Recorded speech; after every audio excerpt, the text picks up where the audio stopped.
And now, ladies and gentlemen, The time has come. A bug catcher. Okay, maybe this isn't the Pokemon. No, it's okay. It's a Caterpie. It's just fine. Bobby can handle it. Look at that back sprite. We can't even see his whole body. Oh! It was a critical hit. Okay. I got excited. Well, actually, this is a brand new Pokemon we haven't seen yet. Venonat. I like Venonat. It's cool looking. Look at it. There's actually an interesting theory about Venonat supposed to evolve into Butterfree, and Metapod supposed to evolve into Venomoth. You can look at the two evolution lines, and you can see similarities between both Venonat and Butterfree. How they're purple with bright red eyes, antennas, all that, and the little hands popping out. So you can see the similarities there, and there's a couple similarities between Caterpie, Metapod, and Venomoth. It's an interesting theory. I like it. Another Geodude. These hikers, they're going to be nothing from now on. Bubble Beam isn't even the best water-type move. Surf is really good. I think it's better than Bubble Beam. And that's actually a useful move because it's an HM. That's probably the best HM in the game.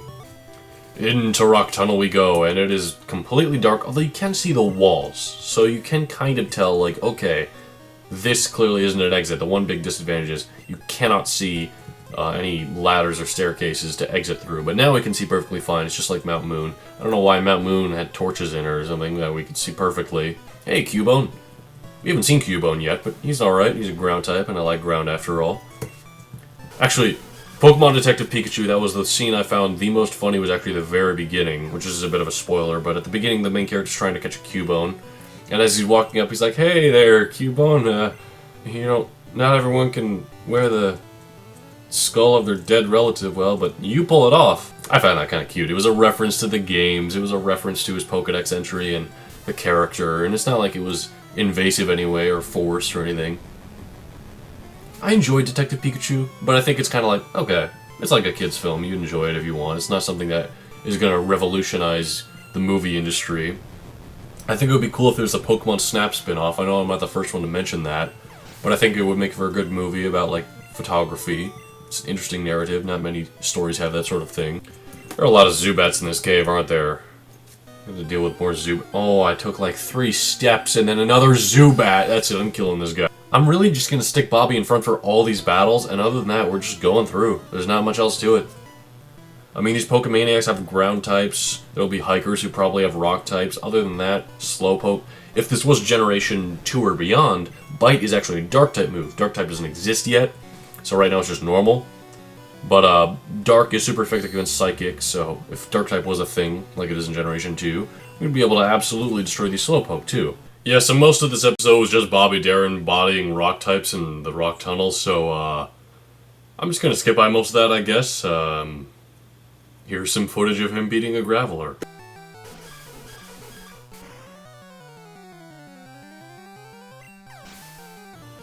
We actually ran out of uses for Bubble Beam.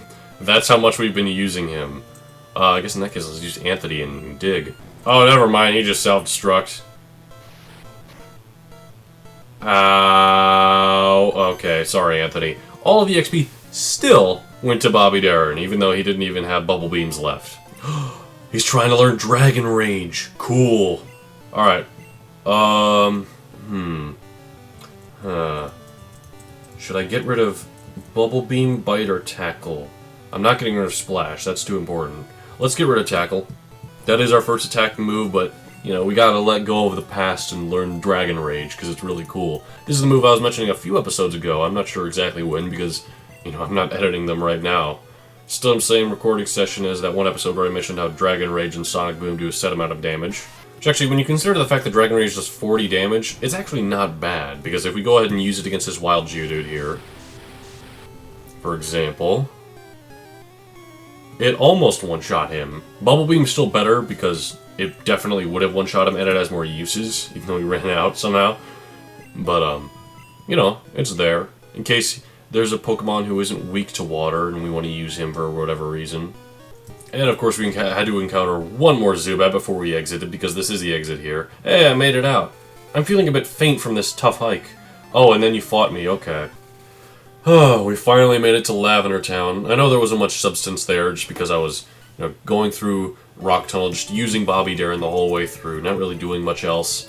Not much else to talk about, really. I'm just using Bubble Beam on all the Gravelers, Geodudes, and even some other Pokemon that weren't Rock type I was able to one-shot with it. Like Machops, for example. And if we go ahead and look at our levels right now, Bobby Darin is quite a ways ahead. He's the highest level Pokemon right now, even higher than Neck and Cole. Nikolai could use some more experience points. He's the only one who hasn't hit level 20 yet, so I'm going to go ahead and put him in front. Welcome to Laverntown. There's no gym here, but it is haunted, so that's cool. This is essentially the graveyard for Pokemon. That tower right there is where all the dead Pokemon go. Hey there. Do you believe in ghosts? Nah. Haha, I guess not. That white hand on your shoulder, it's not real. How very interesting. Yeah, this is quite the town, isn't it? This route right here, this one south is the one where the sleeping Pokemon is that would connect us to Vermilion City, but we had to go all the way around. We don't have to worry about that anymore because the town with the next gym is this way. So let's get going.